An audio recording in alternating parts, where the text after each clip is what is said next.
चलो जी। बिस्मिल्लाहिर्रहमानिर्रहीम। Voice of Jammu Kashmir. मैं हूं मिर्जा शफीक, आपके साथ सच के साथ, और मेरे साथ हैं सच के मेहमान Sardar Shaukat Ali Kashmiri, chairman Muttahida Kashmir peoples national party. आज का हमारा प्रोग्राम होगा पाकिस्तान की मौजूदा सियासी सूरत हाल, और उसके साथ ही बड़ा अफसोसनाक वाकयात हो रहे हैं। 2023 में तकरीबन 30 से 35 लोग कश्मीरी शहरी मुमलकत ख़ुदादाद पाकिस्तान के मुख्तलिफ शहरों में कत्ल हो रहे हैं। कहीं डकैती की आड़ में, कहीं लड़ाई झगड़े के क्रम में, कहीं गुमनाम लोग। लेकिन अब तक किसी भी मकतूल का कातिल पकड़ा नहीं गया या हमें उसके सामने कोई मंजर आम पे नहीं आया। इस तरह कश्मीर के अंदर भी मुख्तलिफ पाकिस्तान के लोग या ग्रुप्स होते हैं, वो उनकी अपनी क्लैश होती हैं। वो तो चलो क्या खैर। एक शेर है पाकिस्तान की मौजूदा सियासी सूरत हाल पे: उस सतमगर की हकीकत हम पर जाहिर हो गई, खत्म खुशफहमी की मंजिल का सफर भी हो गया। अब वो फिरते हैं इस शहर में तिन्हाए लिए दिल को, एक जमाने में वो मजाज उनका सरे अरशे बरी पे था। और सवाल वो सारे और जवाब वो सारे जो किए थे उन्होंने, अब आ ही गए हैं, खुल गए हैं वो राज सारे। मुमलकत दादाद में 30 बड़े जर्नैल होते हैं, या उनका एक ओहदा आगे वो आने वाले होते हैं। 30 ऐसे जर्नैल, उनको पैगाम पहुंचा दिया गया है कि इमरान खान साहब पर कोई नरमी वाली बात अब रह नहीं गई। जो मुस्तकबिल में आएंगे उनके लिए भी। अली मोहम्मद खान रिहा हुए, फिर गिरफ्तार हो गए। जहांगीर शाहरियार अफरीदी भी, जहांगीर तरीन फिर अपना स्पेशल ट्राला वो जहाज लेके फिर रहे हैं, आज इस्लामाबाद में गए हैं।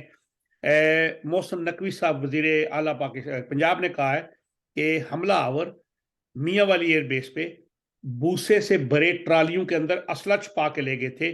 और उनका बकायदा एक सोची समझी उनका प्रोग्राम था। और अब तो सारे जो दूसरे अहबाब हैं जो मुमलकत में, वो सब कह रहे हैं कि ये एक पक्का प्रोग्राम था कि बगावत की जाए या फौज के अंदर। जैसे अब हम चलते हैं शौकत अली कश्मीरी साहब पर। सलाम वालेकुम सर। जी वालेकुम सलाम। सर, पहले तो वेलकम। बड़े अरसे के बाद हम लोग आप लोग हमारे साथ टाइम मिला आपको। हम तो वो कश्मीर के ऊपर ही बातें करते रहे हैं। बाहर भी आपकी मसरूफियात थी। ब्रिटिश पार्लियामेंट में जो आपकी कॉन्फ्रेंस थी, उसमें मैं आपको मुबारकबाद पेश करता हूँ, मैं खुद साथ भी था।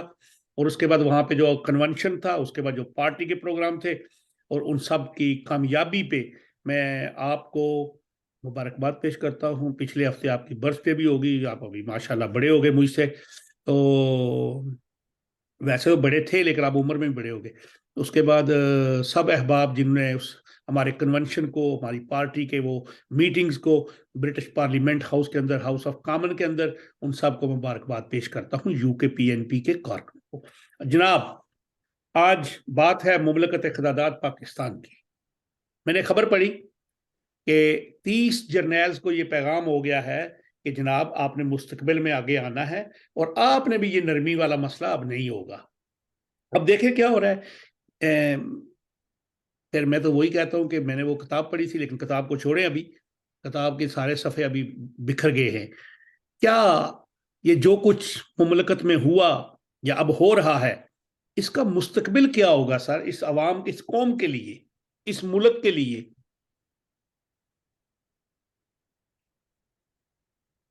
गालिब साहब कहते हैं, दुश्मनों ने जो दुश्मनी की है, हम्म, दोस्तों ने भी क्या कमी की है। हम्म, अपनी तो दास्तान है बस इतनी, गम उठाए हैं शायर की तरह, पा सके ना उम्र भर जिसको, जुस्तजू आज भी उसी की है। ओहो। तो बात यह है कि पाकिस्तान, हम बरसा बरसे ये कह रहे हैं कि पाकिस्तान में लाकानूनियत है, इदारे अपना कोई काम नहीं कर रहे हैं, और माफिया पूरे पाकिस्तान में फैली हुई है। जिसको जिस वक्त मर्जी आती है उसको भड़का देते हैं, हम्म, और उसकी वजह से कई एक कीमती जानें, न सिर्फ कश्मीरियों की बल्कि बहुत सारे पाकिस्तानियों की भी रोज मरते हैं जी जी। जानें चली जाती हैं। जी। यकीनन अपनों का ज्यादा दुख होता है, और जब उनकी कोई खबर आती है तो उस खबर पे दिल दुखी होता है, आंखों से बेसाख्ता आंसू आ जाते हैं। मैं एक कल की रिक्वेस्ट। बात कल ही की बात है। हमारे मीरपुर से, ओरिजिनली तो पूरा बालाकोट से ताल्लुक रखते हैं, जी।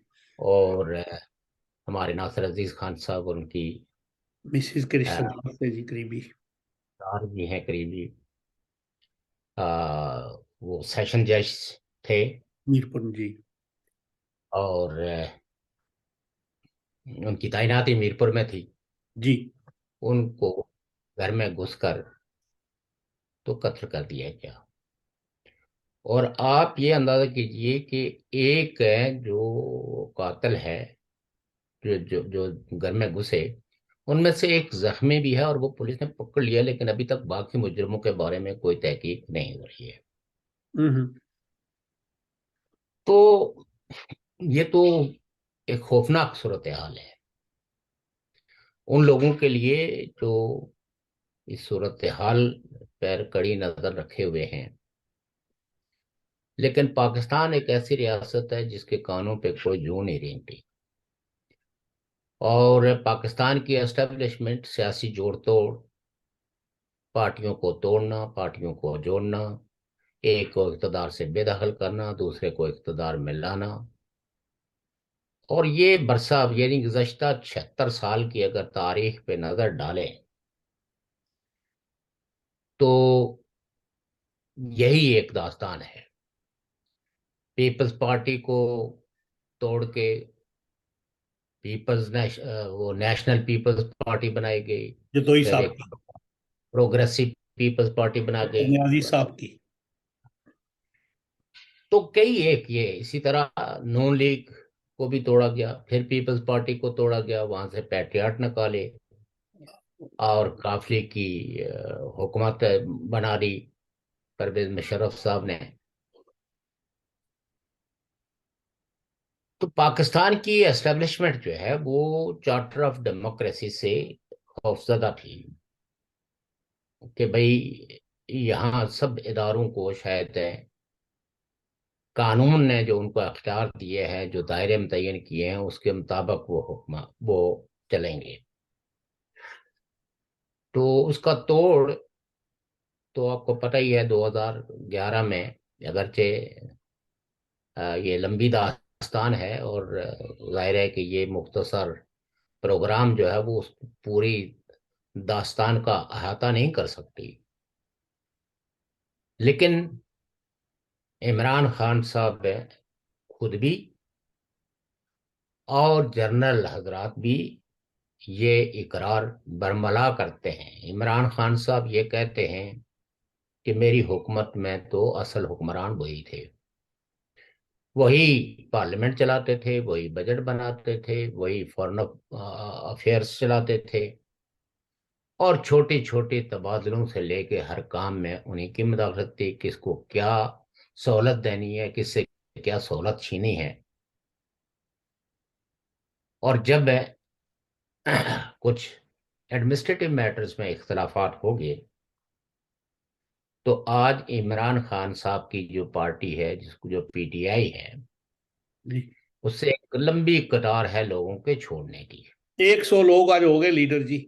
और वजह 9 मई जी। के उस प्रोटेस्ट जी।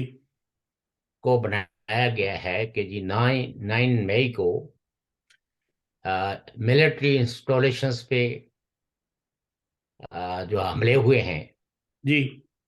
तो ऐसे मुजरमों को अब करार वाकई सजा दी जाएगी। जी। इंसानी हकूक की तंजीमें अपने तय कह रही हैं कि पाकिस्तान में बदतरीन इंसानी हकूक की खिलाफ वर्जियाँ हो रही हैं। अफवाहों का एक बाजार गर्म है कि कुछ खवातीन जो कैद में हैं उनके साथ बदसलूकी हो रही है। मैं जानबूझ के वो लफ्ज़ इस्तेमाल नहीं कर रहा हूँ जो वो ज़रा मुनासिब नहीं है। लेकिन इतनी बड़ी तादाद में खवातीन का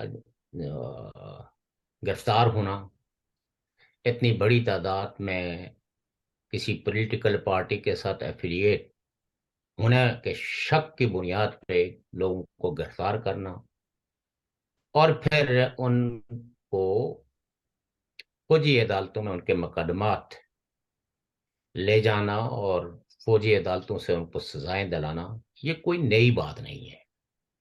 ये कुछ जो है वो हम ज़ियाउल हक के दौर में भी देख सके हैं। उस वक्त भी जो फौजी अदालतें होती थी और वो सरसरी समात के बाद सजाएं सुना देते थे, कई सियासी कारकुनों को कोड़े मारे गए, साफियों को। तो देखना जो है वो ये है कि क्या पाकिस्तान की एस्टेब्लिशमेंट को सिर्फ एक ही काम है, पार्टियों को तोड़ना और अपने मनपसंद लोगों को इख्तियार में लाना, और जिस वक्त वो किसी बात पे इख्तलाफ करें तो उनको जलील ख्वार करके इख्तियार से बेदखल करना। और अगर इन सारी, और आज जो पाकिस्तान की सियासी सूरत हाल है, माशी सूरत हाल है, जो जो जो लाकानूनियत है, इसके पीछे अगर आप ये देखें तो डीप स्टेट के वो इकदामात हैं जिनका ये आउटकम है।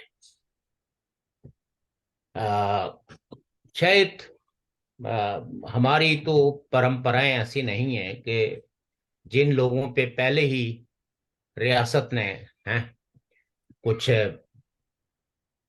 अरसाहियात तंग किया हो तो उन पे हम भी बीच में सवार बन जाएं।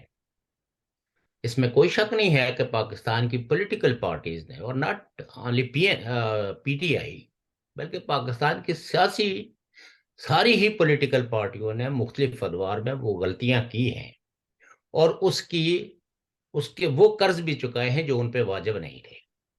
जी। लीडरों की नाअहलियां, जोर जबरदस्ती से अदालतों से फैसले लेना, जजिस को जो है वो बरतरफ करवाना, उनको अपने मनपसंद जजेस के जरिए विक्टिमाइज करना, जैसे जस्टिस शौकत सिद्दीकी, शौकत जो अजीज सिद्दीकी साहब जी। शौकत अजीज सिद्दीकी साहब जो बयान हल्फी दे चुके हैं, जो ओथ के जरिए ये कहते हैं कि जनरल मुझे फैज ये साहब। तो, देखा, जनरल फैज कोई आसमान से उतरी हुई चीज नहीं है ना, वो इसी फौज का एक हिस्सा है।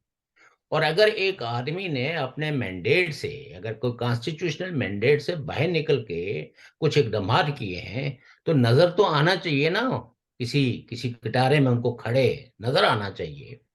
लेकिन आज भी हमें जो सियासी कारकुन हैं, पॉलिटिकल कारकुन हैं, उनका जुर्म कितना बड़ा है या कितना छोटा है ये तो बहस बात की है। लेकिन आप ये देखिए कि जो ये सारे प्रोजेक्ट चलाते रहे, जी।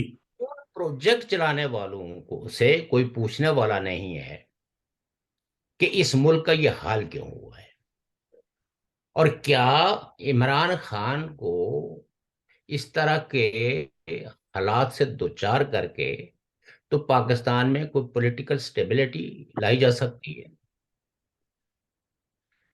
मैं तो, आपको पता ही है कि इमरान खान साहब के सियासत का बहुत शदीद नाकद रहा हूं, और मैंने हमेशा ये बात कही है कि इमरान खान साहब जो है वो अपनी बरादरी के अंदर एक एलियन है। उन्होंने अपनी पॉलिटिकल बरादरी से अलहदगी अख्तियार की है, और जो बयानियां उन्होंने अख्तियार किया है, ये बयानियां दरअसल पॉलिटिकल पार्टियों को मजीद कमजोर करेगा। और जब पॉलिटिकल पार्टियां कमजोर होके बिलाखर जो है वो जनरलों के कदमों में सरनगू हो जाएंगी, सजदा रेज हो जाएंगी, तो ये कोलेटरल डैमेज जो है वो सबको भुगतना पड़ेगा। हम्म। और इन्हीं पॉलिसियों के नतीजे में हमारा खिता भी भुगत रहा है, जिसमें इंताप संधि है, जिसमें रेडिकलाइजेशन है, जिसमें बिलाखर जो कई कई जगहों पे जो है वो ऑर्गेनाइज टेररिस्ट ग्रोह हैं, जो लोगों को आजादाना तरीके से न बात करने देते हैं, न कोई मुकालमा करने देते हैं, और पॉलिटिकल पार्टियों के सर पे दहशत गर्दी की एक ऐसी तलवार लटकाई हुई है कि जिसकी वजह से हर आदमी को 10 दफा सोच के अपने मुंह से कोई लफ्ज अदा करना पड़ता है। और ये तो एस्टेब्लिशमेंट ने अब एक नया सिलसिला शुरू किया हुआ है कि अपने मुखालिफिन की जबानबंदी के लिए प्राइवेट मिलिशिया को इस्तेमाल किया जाए। देखिए, पुलिस अगर है किसी मुजाहरे को रोकती है तो पुलिस को कानून के दायरे में लाके पूछा जा सकता है कि अगर दफा 140 नहीं था, पॉलिटिकल एक्टिविटीज पे कोई पाबंदी नहीं थी, और मुल्क में अगर कोई कॉन्स्टिट्यूशन चल रहा है, तो फिर कैसे लाठीचार्ज हुआ, कैसे जुलूस को आ, पर जो है वो आंसू रोका गैस गया। फेंकी, जी। रोका गया। तो अब ये क्या है कि वो मसल्ला जत्थे जो डीप स्टेट ने तैयार किए हुए हैं, वो जलसों को, रैलियों को, प्रोग्रामों को सबोटाज करने के लिए इस्तेमाल करते हैं कि उनके चूंकि कोई फेस नहीं है, आप उनको कहीं भी पकड़ नहीं सकते। ये खास करके जो आज़ाद कश्मीर है, इसके अंदर तो ऐसे मुतअद्दिद वाक़यात हो चुके हैं। नेशनल स्टूडेंट फेडरेशन के एक रैली पे बाकायदा जो है जी वो जी जी। हमला हुआ, उनसे माइक छीन लिया गया। लश्कर जंग या तोयबा था कोई तो। जैसे हमारी पार्टी को रवला कोर्ट में इसी तरह के हालात का सामना करना पड़ा, और वो बंदूक की नोक पे आके झंडे और हर चीज छीन ली गई। लेकिन इमरान खान साहब के साथ किसी ने ऐसा नहीं किया। सुनिए ना। जी। तो इमरान खान साहब ने पहली बात यह है कि अपने दौर में पॉलिटिकल फोर्सेस के दरमियान किसी मकालमे का, एक मुस्बत जो पॉलिटिक्स है, उसका आगाज नहीं किया। उनका रवैया पॉलिटिकल बरादरी के बारे में हमेशा मनफी रहा, और वो हमेशा अपने उन फॉलोअर्स के दबाव में रहे कि अगर मैंने सियासी जमातों से मुज़ाकरात कर लिए तो शायद मेरी सो कॉल्ड जो पॉपुलैरिटी है वो कम हो जाएगी। तो लिहाजा उन्होंने ये नहीं देखा कि पूरी दुनिया की तारीख में सियासी जमातें एक दूसरे के खिलाफ होती हैं, एक दूसरे से इख्तदार जो है वो छीनना चाहती हैं, लेकिन उसके भी कुछ मैनर्स हैं, कुछ जवाबत हैं, कुछ कवायद हैं, कुछ उसूल हैं जिनको वायलेट नहीं किया जाना चाहिए। और खास करके वो पार्टियां जो इख्तदार की सियासत करती हैं, मैं उन क्लासिकल टर्मिनोलॉजीज में बात नहीं करूंगा जैसे जो जो बुर्जुआ पॉलिटिकल पार्टियां हैं। मैं ये कहता हूं कि वो पार्टियां जो पार्लियामान में जाने की ख्वाहिशमंद हैं, और वो मुल्क के अंदर सारे कवानीन को मान के पार्लियामेंट का इलेक्शन लड़ती हैं, चाहे वो कवानीन पॉलिटिकल और फ्रीडम ऑफ एक्सप्रेशन को कितना ही उसको कुचल देने के कवानीन क्यों ना हो, तो फिर उनको ये देखना चाहिए कि हमारे लिए स्पेस क्या है, और स्पेस के अंदर हमें हमें किन रवायतों को फरोग देना चाहिए। अनफॉर्चुनेटली इन 4 सालों में जो पॉलिटिकल फोर्सेस का जो स्पेस है वो कम हो गया, हम्म। और इमरान खान साहब अपने किसी एक बयानिए पे भी कंसिस्टेंट नहीं रहे। जब वो इक़्तिदार से बेदखल हुए, जी डेमोक्रेटिक राइट्स अपोजिशन पार्टियों ने इस्तेमाल करते हुए उनके खिलाफ नो कॉन्फिडेंस किया, जी। तो उनको उस वक्त स्टेट्समैन की तरह, एक पॉलिटिकल लीडर की तरह उस अपनी उस कमी को, अपनी उस खामी को एक्सेप्ट करना चाहिए था कि पार्लियामान का मुझे एतमाद हासिल नहीं रहा। जी। लेकिन उन्होंने सबसे पहला कदम ये किया कि पहले तो वो अमेरिका को साइफर। नो कॉन्फिडेंस की जो मोशंस थी उसको उसको। डिले करते रहे, और अल्टीमेटली एक वक्त ऐसा आया कि जब वो चीज हो गई तो उन्होंने असेंबली को डिसॉल्व कर दिया अनकॉन्स्टिट्यूशनली। क्योंकि ये कॉन्स्टिट्यूशनल नॉर्म्स हैं कि जब किसी कोई असेंबली जो सेशन में हो और नो कॉन्फिडेंस मोशंस मूव हो चुकी हो, तो उसको नहीं उस छोड़ा। पीरियड के अंदर आप ना तो असेंबली को डिसॉल्व कर सकते हैं, जी। और विद दिस स्पेसिफिक पीरियड जो है वो आपने नो कॉन्फिडेंस मोशन पे इलेक्शंस करवाने हैं, आपने वोटेशंस कराने हैं। वहां उन्होंने जो तमाशा लगाया वो उनकी जो नपुख्ता सियासी सियासत का इजहार होता था कि वो सियासी नाज में इतने मैच्योर नहीं है। और खास करके उन्होंने जब बयानिया अख्तियार किया पहले कि अमेरिका ने मेरी हुकूमत खत्म की, और इन इन लोगों को जो इस वक्त इख्तियार पे, जो पीडीएम की शक्ल में है, पीपल्स पार्टी की शक्ल में है, जिन्होंने ज्वाइंटली इमरान खान की हुकूमत को डिसॉल्व किया, प्रो मोशन पेश करके उसको फतेहमंदी से हमकनार किया, तो उन्होंने स्लोगन लगा दिया कि ये इम्पोर्टेड है, यानी इम्पोर्टेड बाय अमेरिका। ये अमेरिका ने इनको इंस्टॉल किया।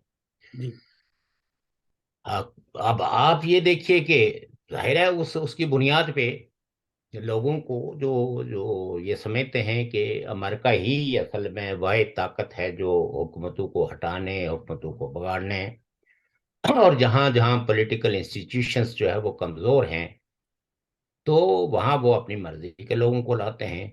तो ये पहले से एक बयानिया लोगों के अंदर मौजूद था, और कई एक दानिशवरों ने पाकिस्तान में जमहूरियत के पौधे की मजबूती न होने की वजह अमेरिकन मदाखलत को भी ये गाय गाय कहते रहे हैं कि पाकिस्तान की डीप स्टेट के चूंकि ताल्लुकात जो है वो अमेरिका के साथ हैं, और फिर पाकिस्तान तो चूंकि डे फर्स्ट से ही अमेरिकन ब्लॉक में था, प्रो अमेरिका एज कंट्री था, और बहुत सारी जंगों में, जिन जंगों का पाकिस्तान को कोई फायदा नहीं था, लेकिन उन जंगों में भी पाकिस्तान कूद पड़ा क्योंकि वो किसी और के इंटरेस्ट थे।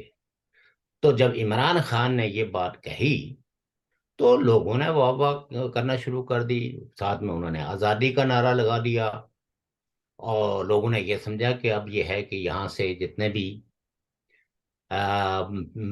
जो फॉरेन इन्फ्लुएंस है वो खत्म हो जाएगा, और पाकिस्तान एक दोबारा आज़ाद होगा। एक तो 1947 में ये मुल्क बना था, जी जी। तो 1947 से लेके, और ये वो नेशनलिस्ट पॉलिटिकल पार्टीज का एजेंडा था कि भाई हमें कोई आज़ादी नहीं मिली, ये मुल्क क्रिएट किया गया है, और उसके बाद यहाँ के बसने वाले लोगों को उनके सियासी, समाजी और माशी हुकूक नहीं मिले वहां।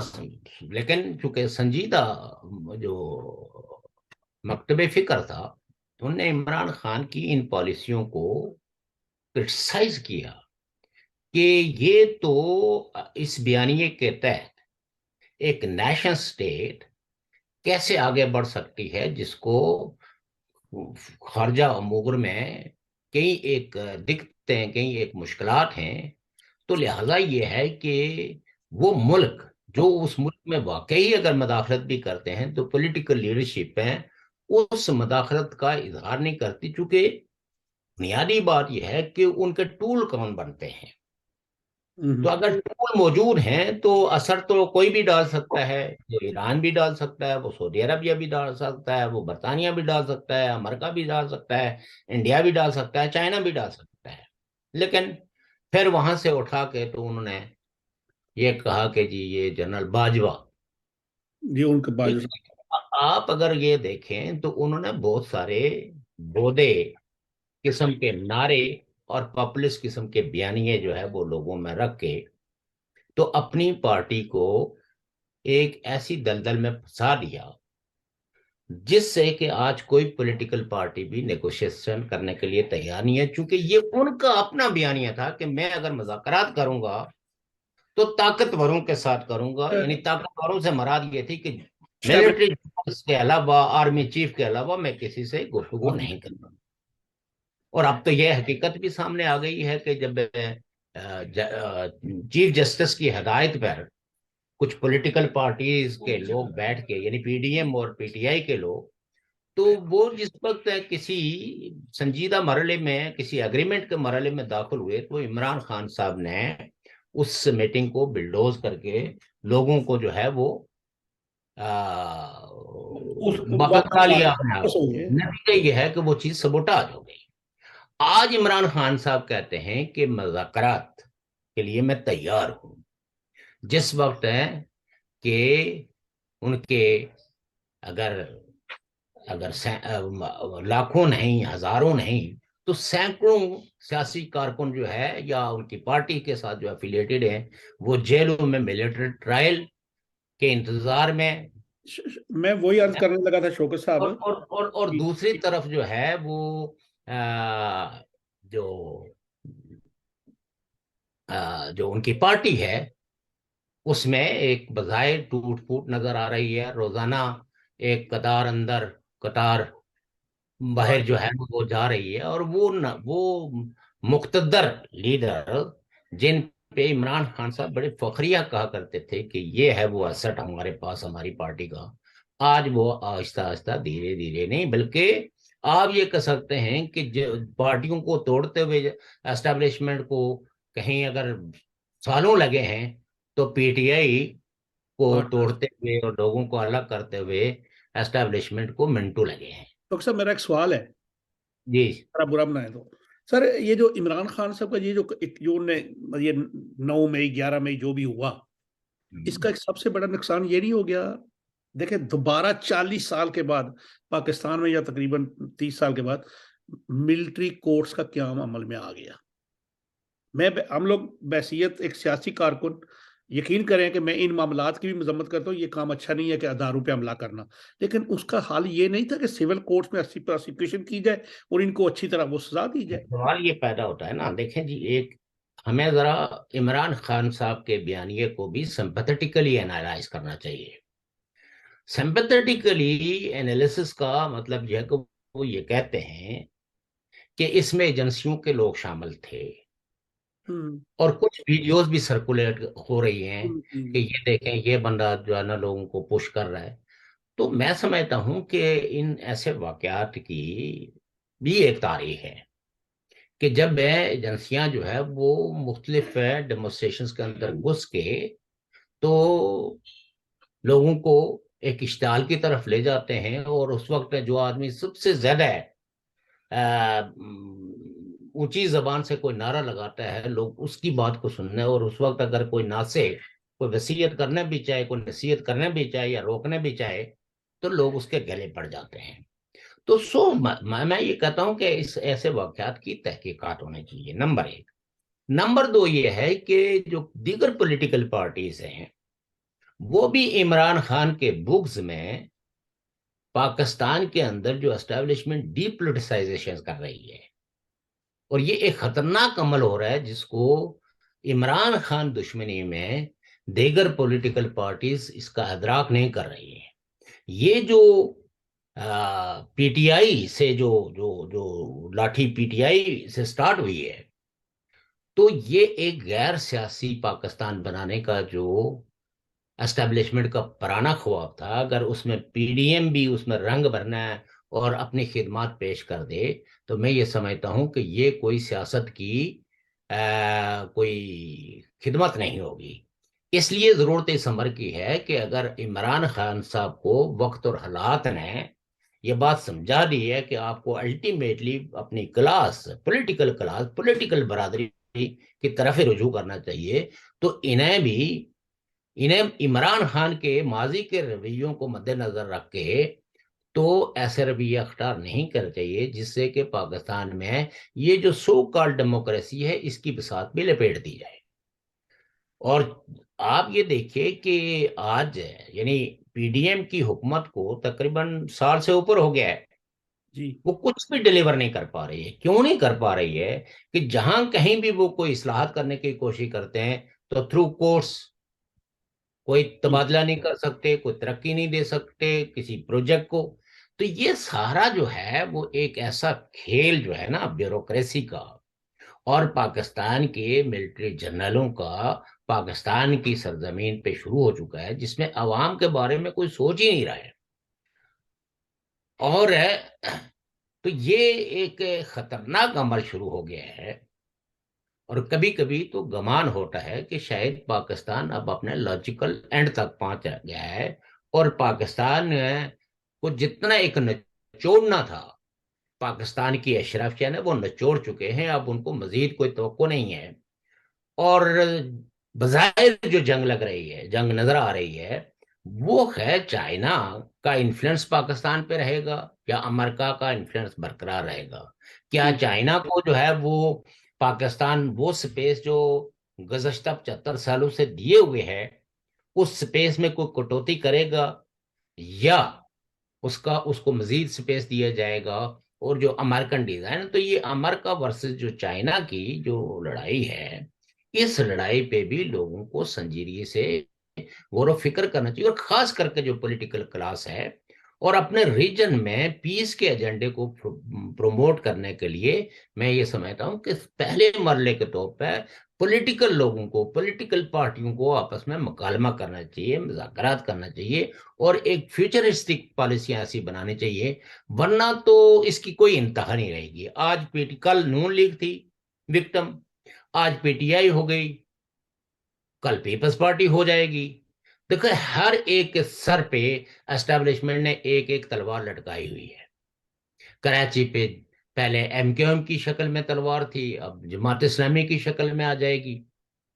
तो ये जो जो मुख्तलिफ किस्म की शक्लें हैं, इन शक्लों को पहचाने ये सियासी रहनुमा, और पहचानने के बाद एक पॉलिसी बनाएं ताकि यहाँ इस खित्ते में भी लोग सुख का सांस ले सकें, और ये तवक्को कर सकें कि ये मुल्क जो है वो जंगों को हवा नहीं देगा, दहशतगर्दी को फरोग नहीं देगा, इंतहा पसंदों के लिए जो है वो जन्नत नहीं होगा, और उनकी अमाजगाह नहीं होगा, बल्कि अमन की जो कॉन्स्टिट्यूएंसी है उसके लिए स्पेस बराबर किया जाएगा। और ये बात है, शायद कई एक लोगों को पसंद ना हो, लेकिन मुझे ये कहते हुए कोई बात नहीं है कि पाकिस्तान को संजीदगी के साथ अपने पड़ोसियों के साथ जो भी डिफरेंसेस हैं उनको पीसफुल मीन के साथ हल करने की कोशिश करनी चाहिए।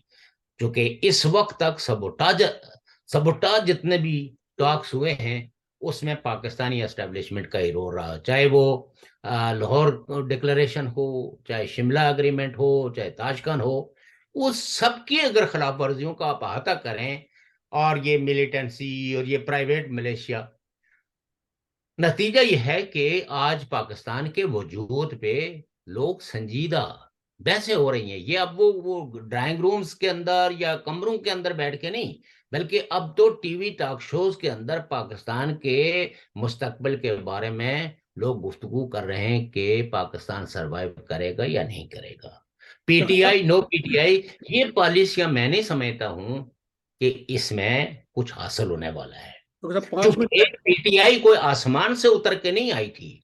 जिस पीटीआई को और सारी पॉलिटिकल उस वक्त की अपोजिशन पार्टियां जो ये कहती थी कि इतना लाड इस बंदे से न करें, कि उस लाड में ये अपना पॉलिटिकल विजडम भी और प्रॉग्मेटिक अप्रोच भी छोड़ दे, और फिर लाडले बच्चों की तरह जो है ना वो हाथ में जो बर्तन भी आए वो तोड़ दे।